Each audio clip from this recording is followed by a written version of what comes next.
여러분, 러시아와 중국의 복잡한 군사 협력 관계, 그리고 그 속에서 희생된 과학자들의 이야기를 들어보셨나요? 한 중국인 해양생물학자가 러시아와 중국 군부의 비밀을 발견하고 생명의 위험을 무릅쓰고 한국으로 망명한 충격적인 이야기입니다. 국제 정치의 거대한 소용돌이 속에서 평범한 과학자가 어떻게 동북아 안보 구도를 바꾸게 되었는지, 도대체 어떤 비밀이길래 이토록 난리인 것일까요? 그 놀라운 이야기 지금 시작합니다. 그 전에 구독과 좋아요 눌러주시면 영상을 제작하는 데 있어 큰 힘이 됩니다. 안녕하세요. 저는 하얼빈 대학 해양생물학과 부교수 왕리입니다. 올해 32이고 러시아 블라디보스토크 인근 중러 합작해양연구소에서 3년간 근무해왔습니다. 이곳에서 저는 기후변화로 인한 해양 생태계 변화를 연구하는 팀의 책임자였죠. 중국과 러시아의 협력 관계가 날로 깊어지는 시기였기에 저희 연구팀은 많은 기대를 받고 있었습니다. 지난 겨울, 북해 이상 수온 변화를 기록하던 중 이상한 신호를 포착했습니다. 평소라면 단순한 기계적 오류로 넘겼을 테지만 이 데이터가 반복적으로 나타나는 것이 수상했습니다. 제 러시아인 멘토 마카로프 교수도 이 데이터에 큰 관심을 보였고 야근을 하며 함께 분석했습니다. 데이터가 모여갈수록 저희는 이것이 단순한 자연현상이 아니라는 확신이 들었습니다. 그러던 어느 날 새벽, 연구소 주변에 군용 헬리콥터 소리가 요란하게 울렸습니다. 창문을 통해 밖을 내다보니 러시아 특수부대로 보이는 군인들이 연구소를 삼엄하게 둘러싸고 있었습니다. 아직 날이 채 밝지 않은 시간이었는데도 모든 불이 켜지고 스피커를 통해 명령이 떨어졌습니다. 중국 국적 연구원들은 24시간 이내에 모든 소지품을 챙겨 연구소를 떠나십시오. 어떠한 서류와 데이터도 반출을 금지합니다. 저와 다른 중국인 연구원들은 완전히 당황했습니다. 무슨 일이 벌어진 건지 아무도 알려주지 않았습니다. 러시아 동료들 역시 놀란 표정이었지만 누구도 우리와 이야기하려 하지 않았죠. 오직 마카로프 교수만이 러시아 장교들과 격렬하게 논쟁하는 모습이 보였습니다. 이건 과학적 협력을 방해하는 행위요. 당신들은 국제협약을 위반하고 있소. 마카로프의 목소리가 복도에 울려 퍼졌습니다. 러시아 장교는 차갑게 대답했습니다. 교수님, 이건 상부의 명령입니다. 협조하지 않으면 체포될 수 있습니다. 혼란 속에서 짐을 꾸리던 중 마카로프 교수가 서둘러 제 숙소로 찾아왔습니다. 그의 얼굴은 창백했고 눈에는 두려움이 서려 있었습니다. 처음 보는 모습이었죠. 모든 것이 갑작스러웠습니다. 전날까지만 해도 평소와 다름없이 연구를 진행했는데 하루아침에 모든 것이 무너졌습니다. 3년간의 연구, 쌓아온 신뢰, 우정까지 모두 흔들리는 순간이었습니다. 무엇보다 놀라웠던 건 러시아 측이 유독 중국인 연구원들만 표적으로 삼았다는 점이었습니다. 다른 국적의 연구원들은 남아있었으니까요. 이것은 단순한 외교적 마찰이 아니라 더 깊은 무언가가 있다는 신호였습니다. 마카로프 교수는 문을 닫고 주변을 살핀 후 작은 목소리로 말했습니다. 우리 들어봐. 시간이 없어. 내가 3년간 수집한 자료야. 러시아와 중국 군부가 비밀리에 계획 중인 프로젝트에 관한 증거가 여기 있어. 교수는 검은색 방수 파우치에서 암호화된 하드드라이브와 노트를 꺼내 제게 건넸습니다. 제 손이 떨렸습니다. 교수의 말을 제대로 이해할 수 없었기 때문입니다. 교수님, 그게 무슨 말씀인가요? 러시아와 중국 군부가 같이 무슨 일을 벌이고 있다는 겁니까? 마카로프는 고개를 끄덕였습니다. 북극해와 태평양을 연결하는 해저 군사 시설이야. 양국 정부도 모르는 군부주도 사업이지. 이들은 서로를 이용하고 있어. 궁극적으로는 아시아 전체에 위협이 될 거야. 특히 해양 생태계에 치명적인 피해를 줄 수 있어. 교수의 말은 제 세계관을 완전히 뒤흔들었습니다. 저는 항상 제 나라를 믿고 자랑스러워했기 때문입니다. 중국 군부가 자국 정부도 모르게 이런 일을 벌이고 있다니 믿기 어려웠습니다. 혼란스러운 마음에 물었습니다. 그럼 교수님도 함께 떠나야 하지 않습니까? 위험합니다. 마카로프는 쓸쓸하게 웃었습니다. 난 이미 감시 대상이야. 내가 이 자료를 안전하게 가져가는 게 중요해. 중국에 돌아가면 정부의 진짜 사람들에게 전달해. 군부가 아닌 정부에. 저는 교수를 설득하려 했지만 소용없었습니다. 그는 이미 결심을 굳힌 상태였고 자신이 남아 시간을 벌어주겠다고 했습니다. 마지막으로 교수는 제 어깨를 꽉 잡고 말했습니다. 진실은 언제나 이긴다리. 용기를 잃지 마. 그날 오후 저희 중국인 연구원들은 러시아 경찰의 호위를 받으며 연구소를 떠났습니다. 버스 창문으로 마지막 본 마카로프 교수의 모습은 여전히 제 마음에 깊이 새겨져 있습니다. 그는 연구소 입구에 서서 저희를 바라보고 있었고 그의 눈에는 슬픔과 결의가 동시에 담겨 있었습니다. 중국으로 돌아오는 비행기 안에서 저는 마카로프 교수가 준 하드드라이브를 가방 깊숙이 숨기고 초조하게 시간을 보냈습니다. 이 자료가 진짜라면 이것은 단순한 과학적 발견이 아니라 국제 안보와 환경에 관한 중대한 문제였습니다. 하지만 이 사실을 누구에게 알려야 할지, 어떻게 접근해야 할지 막막했습니다. 때로는 이 모든 것이 오해일지도 모른다는 생각도 들었습니다. 하지만 마카로프 교수의 진지한 눈빛과 러시아 군부의 갑작스러운 조치를 생각하면 이것이 단순한 오해가 아니라는 것을 직감적으로 알 수 있었습니다. 제 인생이 완전히 바뀌는 순간이었습니다. 하얼빈 공항에 도착했을 때 저는 마음을 굳게 먹었습니다. 일단은 평소처럼 행동하고 조용히 상황을 살펴보기로 했습니다. 집으로 돌아온 첫날, 저는 마카로프 교수가 준 하드드라이브를 살펴볼 엄두도 내지 못했습니다. 혹시 감시를 받고 있을지도 모른다는 생각에 거실 구석에 오래된 책장 뒤에 숨겨두었습니다. 다음 날 아침, 대학에 출근했을 때 사람들의 시선이 달라졌다는 것을 즉시 느꼈습니다. 동료 교수들은 복도에서 저를 보면 대화를 멈추고 가까이 다가가면 화제를 바꿨습니다. 학과장은 제 연구실에 찾아와 러시아에서 무슨 일이 있었는지 상세히 보고하라고 요구했습니다. 소문이 돌고 있어요, 왕 교수. 러시아 측에서 우리 연구원들을 스파이 혐의로 추방했다고요. 사실인가요? 저는 최대한 평온하게 대답했습니다. 아닙니다. 어떤 구체적인 이유도 듣지 못했습니다. 단지 외국인 연구원들의 퇴거를 명령받았을 뿐입니다. 학과장은 반신반의하는 표정이었습니다. 그리고는 당분간 학내 활동만 하라고 지시했습니다. 필드 연구는 금지, 외부 접촉도 최소화하라는 것이었습니다.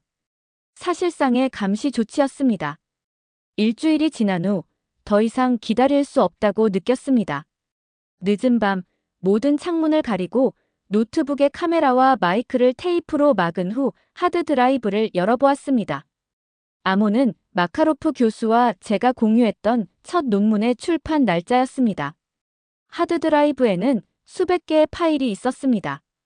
위성사진, 해류 데이터, 음파 탐지 기록, 군사시설로 보이는 청사진, 그리고 러시아어와 중국어로 된 문서들이 가득했습니다. 제 러시아어 실력으론 모든 내용을 파악하기 어려웠지만 대략적인 내용은 이해할 수 있었습니다. 러시아와 중국 군부가 공동으로 북극해와 태평양을 연결하는 해저 군사시설을 건설 중이었고 이는 양국 정부의 공식 승인 없이 진행되는 프로젝트였습니다. 이 시설은 핵 추진 장치를 사용하고 있었으며 이는 국제법을 위반할 뿐만 아니라 해양 생태계의 치명적인 위험을 초래할 수 있었습니다. 가장 충격적인 것은 이 프로젝트가 단순한 군사시설이 아니라 해양 지배력을 확보하기 위한 장기 전략의 일부라는 점이었습니다. 이 시설이 완성되면 양국 군부는 태평양 전역의 해상 교통을 감시하고 통제할 수 있는 능력을 갖게 될 것이었습니다. 새벽까지 자료를 살펴본 후 저는 완전히 혼란스러웠습니다.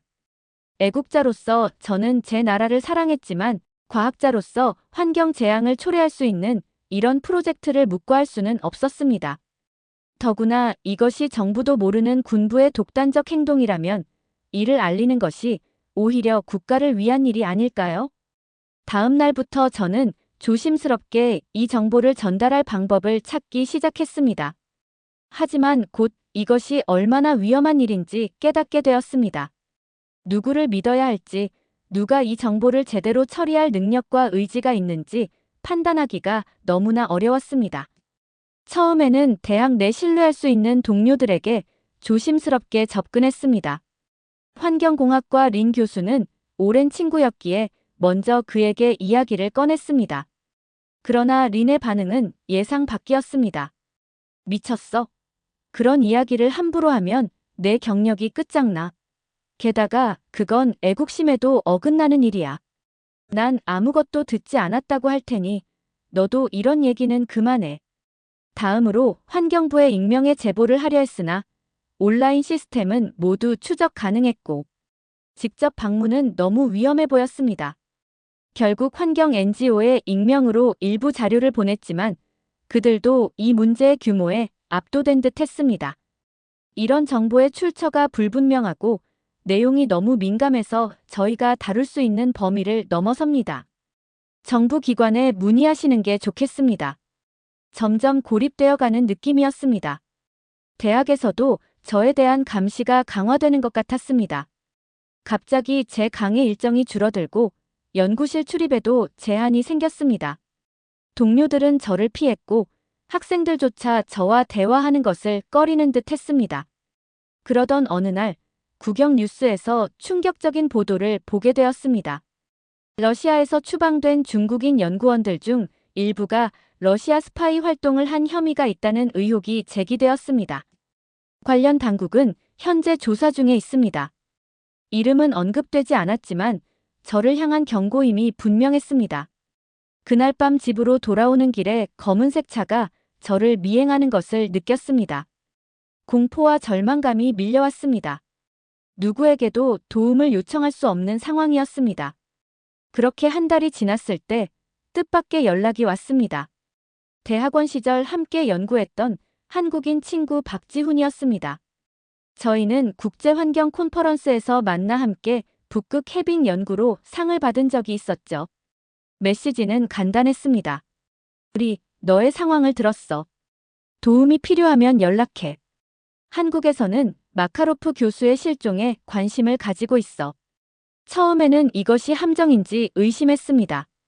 하지만 박지훈은 메시지에 우리가 함께 찍은 옛 사진과 오직 우리 둘만 알고 있는 암호문을 첨부했습니다. 그것은 진짜 박지훈이 보낸 메시지임을 확인시켜 주었습니다. 조심스럽게 박지훈에게 상황을 설명했습니다. 그는 놀랍게도 이미 많은 것을 알고 있었습니다. 한국 정부는 북극해 주변의 이상 활동에 대해 조사해왔어. 마카로프 교수가 실종되기 전 한국 연구자들과 비밀리에 연락을 주고받았다는 정보가 있어. 너의 증언과 데이터가 이 문제를 명확히 하는데 중요한 역할을 할 수 있어. 박지훈은 제게 한국으로 망명할 것을 제안했습니다. 한국 정부가 비밀리에 도움을 줄 준비가 되어 있다는 것이었습니다. 처음에는 망설였습니다. 조국을 떠난다는 것은 쉬운 결정이 아니었습니다. 그러나 현재 상황에서는 진실을 알릴 다른 방법이 없어 보였습니다. 며칠 동안의 고민 끝에 저는 결정을 내렸습니다. 진실을 밝히는 것이 궁극적으로 제 조국과 환경을 위한 일이라고 믿었기 때문입니다. 망명을 결심한 순간 무거운 짐이 어깨에서 내려가는 느낌이었습니다. 망명 계획은 철저히 비밀리에 진행되었습니다. 박지훈의 지시에 따라 저는 일상적인 행동 패턴을 유지하며 감시를 피하기 위해 노력했습니다. 특히 어려웠던 것은 마카로프 교수의 하드드라이브와 노트를 안전하게 가져가는 문제였습니다. 직접 소지하기에는 위험이 너무 컸기 때문입니다. 결국 데이터를 여러 개의 암호화된 파일로 나누어 안전한 클라우드 서버에 업로드했고 노트는 마이크로필름으로 만들어 책 속에 숨겼습니다. 원본 하드드라이브는 불가피하게 파괴해야 했습니다. 마카로프 교수의 마지막 유산을 없애는 것 같아 마음이 아팠지만 안전을 위한 불가피한 선택이었습니다. 출국 계획은 매우 복잡했습니다. 직항으로 한국에 가는 것은 너무 위험했기 때문에 먼저 홍콩으로 가는 학술 컨퍼런스에 참석한다는 명목으로 출국했습니다. 공항에서의 검색은 예상보다 철저했지만 다행히 아무 문제 없이 통과했습니다. 홍콩에 도착한 후 저는 박지훈의 지시대로 특정 호텔에서 체크인한 후 방에서 기다렸습니다. 몇 시간 후 문을 두드리는 소리가 들렸고 한국 영사관 직원이라고 자신을 소개한 사람이 저를 맞이했습니다. 그는 저를 안전한 장소로 데려갔고 그곳에서 새로운 여행 서류를 받았습니다. 다음 날 새벽 저는 다른 신분으로 한국행 비행기에 탑승했습니다. 비행기가 이륙하는 순간 그제서야 숨을 쉴 수 있었습니다. 하지만 동시에 조국을 떠난다는 슬픔과 두려움이 밀려왔습니다. 창밖으로 보이는 구름 너머로 고향을 마지막으로 바라보며 이것이 옳은 선택인지 다시 한번 자문했습니다. 인천공항에 도착했을 때 박지훈과 2명의 한국 정부 관계자가 저를 맞이했습니다. 공항 VIP 통로를 통해 빠르게 출국장을 빠져나와 대기 중이던 차에 탑승했습니다. 박지훈은 제 손을 꽉 잡으며 말했습니다. 용기를 내줘서 고마워, 리.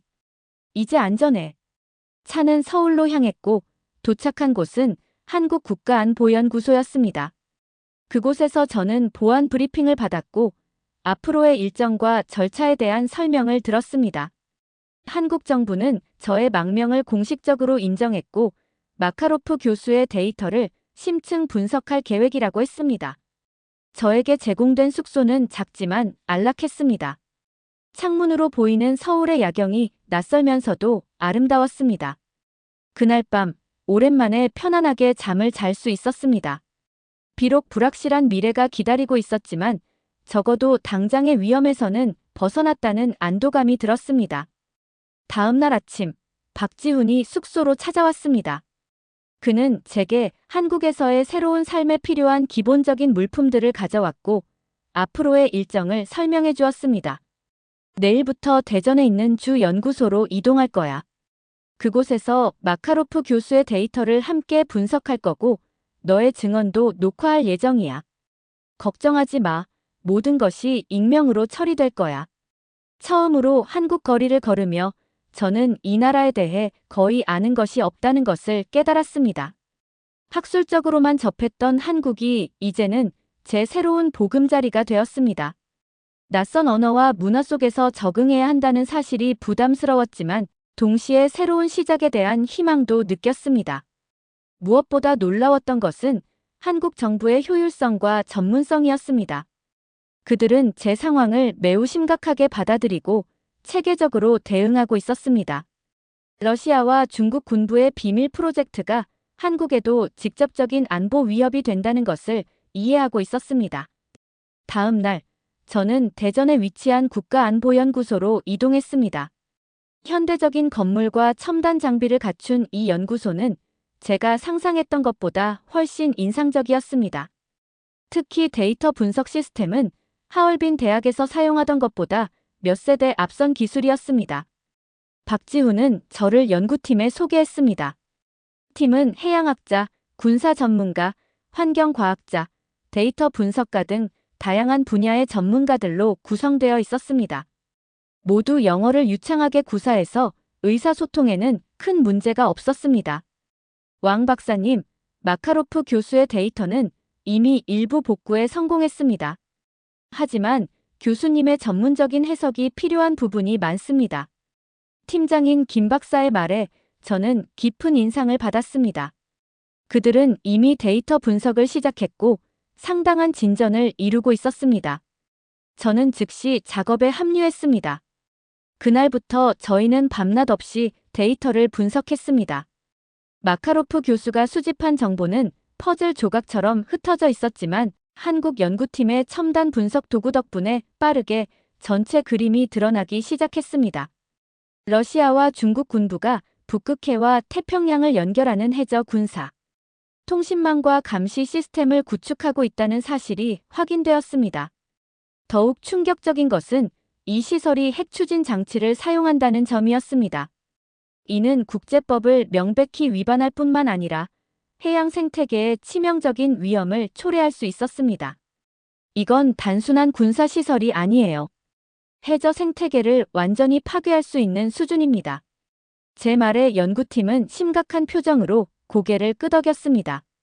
데이터를 더 분석하면서 우리는 이 프로젝트가 양국 정부의 공식적인 승인 없이 진행되고 있다는 증거도 발견했습니다. 러시아와 중국 군부의 일부 강경파들이 주도하는 비공식 프로젝트였던 것입니다. 특히 놀라웠던 것은 한국 연구팀의 헌신과 전문성이었습니다. 그들은 단순히 군사적 위험만 분석하는 것이 아니라 이 프로젝트가 환경에 미칠 영향까지 깊이 연구하고 있었습니다. 이런 균형 잡힌 접근 방식은 제가 이전에 경험하지 못했던 것이었습니다. 박지훈은 때로 밤늦게까지 저와 함께 남아 데이터를 검토했습니다. 어느 날 밤 그는 문득 질문했습니다. 우리 왜 이 위험을 감수했어? 그냥 모른 척하는 게 더 쉬웠을 텐데. 잠시 생각한 후에 대답했습니다. 과학자로서의 양심이죠. 우리가 연구하는 자연은 국경을 모릅니다. 이 프로젝트가 가져올 환경 재앙은 중국, 러시아, 한국 모두에게 영향을 미칠 겁니다. 그리고 마카로프 교수의 용기에 부응하고 싶었어요. 박지훈은 따뜻하게 미소 지었습니다. 그 순간 저는 국적과 문화가 다르지만 우리가 같은 가치를 공유하고 있다는 것을 느꼈습니다. 과학적 진실과 환경 보호라는 공통의 목표 앞에서 우리는 동지가 되었습니다.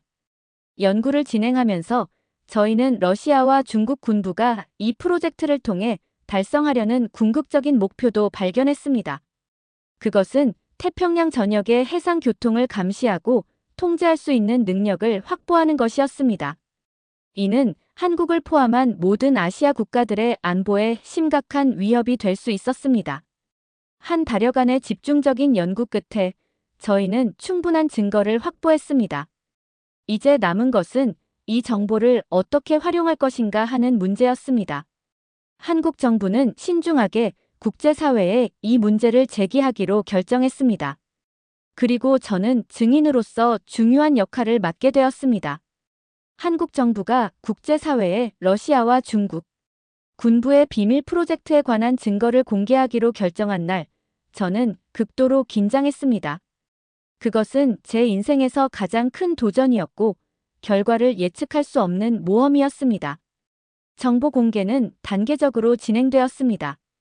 먼저 한국 정부는 유엔 안전보장이사회의 비공개 브리핑을 진행했고 이후 주요 동맹국들에게 상세한 증거 자료를 제공했습니다. 저는 직접 얼굴을 드러내지 않고 비디오를 통해 증언했습니다. 예상대로 러시아와 중국은 즉각적으로 강력하게 부인했습니다. 그들은 이것이 한국에 조작된 정보라고 주장했고 저를 국가기밀을 유출한 범죄자로 지목했습니다. 국제 언론에는 제 이름과 사진이 공개되었고 양국은 저의 송환을 요구했습니다. 그러나 한국이 제공한 증거의 신빙성이 너무 높았기 때문에 국제사회는 이 문제를 심각하게 받아들였습니다. 유엔 안보리는 특별조사위원회를 구성했고 미국과 EU도 독자적인 조사에 착수했습니다. 가장 놀라웠던 변화는 러시아와 중국 내부에서 일어났습니다. 처음에는 양국 정부가 한 목소리로 부인했지만 증거가 더 공개되면서 내부적인 조사가 시작되었습니다. 그리고 얼마 지나지 않아 양국 사이에 균열이 생기기 시작했습니다. 러시아 정부는 자국 군부의 일부 강경파들이 정부의 승인 없이 독단적으로 행동했다는 사실을 인정하기 시작했습니다. 중국도 비슷한 입장을 취했지만 책임을 러시아 측에 더 전가하려는 태도를 보였습니다. 두 나라 사이의 외교적 긴장이 고조되었습니다. 국제 언론에서는 연일 이 사건을 다루었고 환경단체들은 핵 추진 장치가 해양 생태계에 미칠 위험성을 경고하며 즉각적인 프로젝트 중단을 요구했습니다. 저는 숙소에서 이 모든 상황을 지켜보며 복잡한 감정에 사로잡혔습니다. 제가 시작한 일이 이렇게 큰 파장을 일으킬 줄은 상상도 못했습니다. 한 달이 지났을 때 상황은 더욱 극적으로 변했습니다. 러시아 정부는 자국 군부의 일부 인사들을 체포하고 이 프로젝트를 공식적으로 중단하겠다고 발표했습니다. 그리고 놀랍게도 마카로프 교수가 살아있다는 소식이 전해졌습니다. 그는 구금 상태에 있었지만 건강하다는 것이 확인되었습니다. 이 소식을 들었을 때 저는 눈물을 참을 수 없었습니다. 마카로프 교수가 살아있다는 사실만으로도 모든 고난이 가치 있게 느껴졌습니다. 더욱 놀라운 변화는 러시아의 태도였습니다. 그들은 점차 한국과의 대화 채널을 열기 시작했고, 이 사건을 계기로 새로운 협력 관계를 모색하기 시작했습니다. 러시아는 자국 군부를 견제하기 위해 외부의 도움이 필요했고, 한국은 그 역할을 할 수 있는 적절한 파트너였습니다. 중국 정부 역시 태도 변화를 보였습니다. 그들은 처음에는 저를 비난했지만 점차 내부 조사를 통해 자국 군부의 문제점을 인식하기 시작했습니다. 제가 제공한 정보가 사실은 중국 정부에도 도움이 되었던 것입니다. 이런 상황 속에서 한국 정부는 제게 더 적극적인 역할을 제안했습니다. 그것은 서울에서 열릴 국제안보 포럼에 참석해 공개적으로 증언하는 것이었습니다. 저는 고민 끝에 수락했습니다. 이제는 숨지 않고 진실을 당당히 말할 때가 되었다고 느꼈기 때문입니다. 서울 국제안보 포럼이 열리기 하루 전, 저는 밤새 준비한 연설문을 다시 한번 검토했습니다. 생애 처음으로 세계적인 주목을 받게 될 순간이었기에 긴장될 수밖에 없었습니다. 박지훈은 제 옆에서 조언을 아끼지 않았습니다. 너무 걱정하지 마, 리. 그냥 진실을 말하면 돼. 그것만으로도 충분해.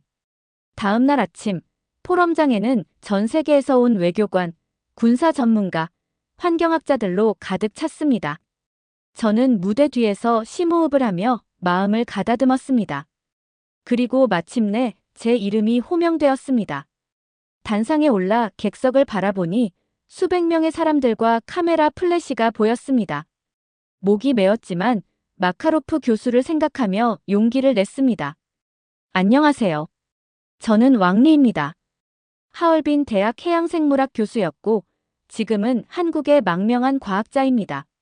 오늘 이 자리에 선 이유는 단 하나, 진실을 말하기 위해서입니다. 떨리는 목소리로 시작했지만 말을 이어갈수록 점점 자신감이 생겼습니다. 러시아 블라디보스토크에서의 경험, 마카로프 교수와의 마지막 만남, 하드드라이브의 충격적인 내용, 그리고 한국으로의 망명 과정까지 모든 것을 솔직하게 증언했습니다. 이 프로젝트는 단순한 군사시설이 아닙니다.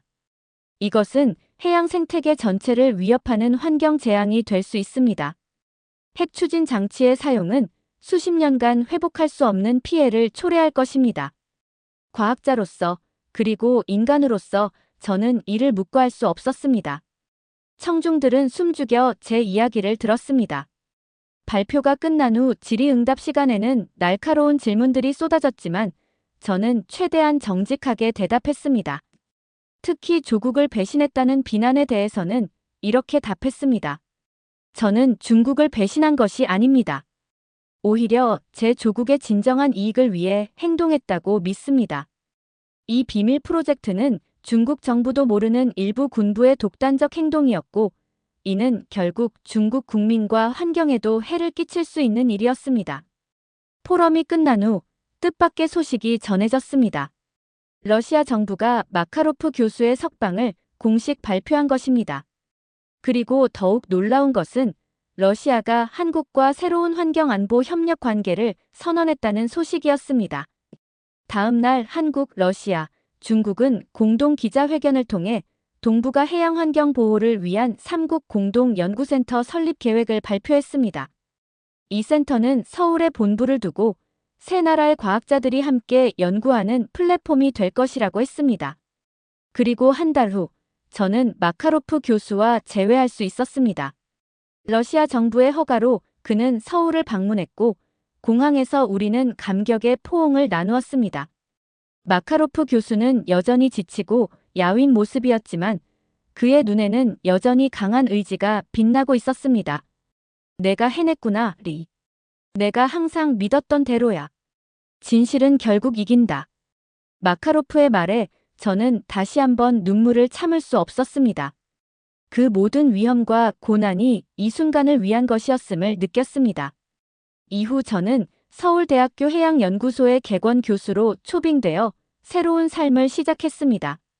가끔은 고향이 그립고 가족과 친구들을 못 만나는 것이 아쉽지만 제가 한 선택이 옳았다는 확신이 있습니다. 한국에서의 생활은 처음에는 낯설었지만 점차 적응해 가고 있습니다. 특히 한국 사람들의 따뜻한 환대와 전문성에 깊은 인상을 받았습니다. 그들은 저를 영웅처럼 대하지만 저는 단지 옳은 일을 한 평범한 과학자일 뿐입니다. 가장 보람찬 일은 삼국 공동연구센터에서의 활동입니다. 이제는 중국과 러시아의 과학자들도 함께 연구하며 우리가 진정으로 중요한 것, 즉 환경 보호와 평화를 위해 협력하고 있습니다. 이것이야말로 제가 꿈꾸던 과학의 진정한 역할입니다. 때로는 이 모든 일이 꿈만 같습니다. 한 사람의 작은 용기가 이렇게 큰 변화를 가져올 수 있다니요. 마카로프 교수가 저에게 했던 말이 생각납니다. 진실은 언제나 이긴다. 그 말이 옳았습니다. 그리고 지금도 세계 곳곳에서 진실을 위해 싸우는 많은 사람들이 있습니다.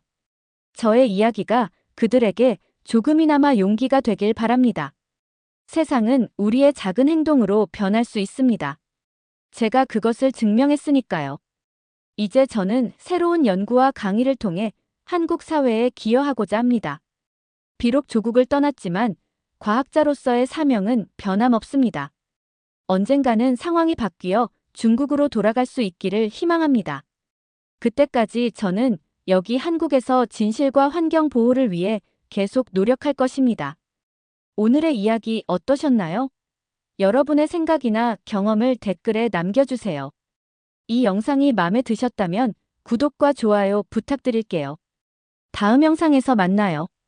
감사합니다.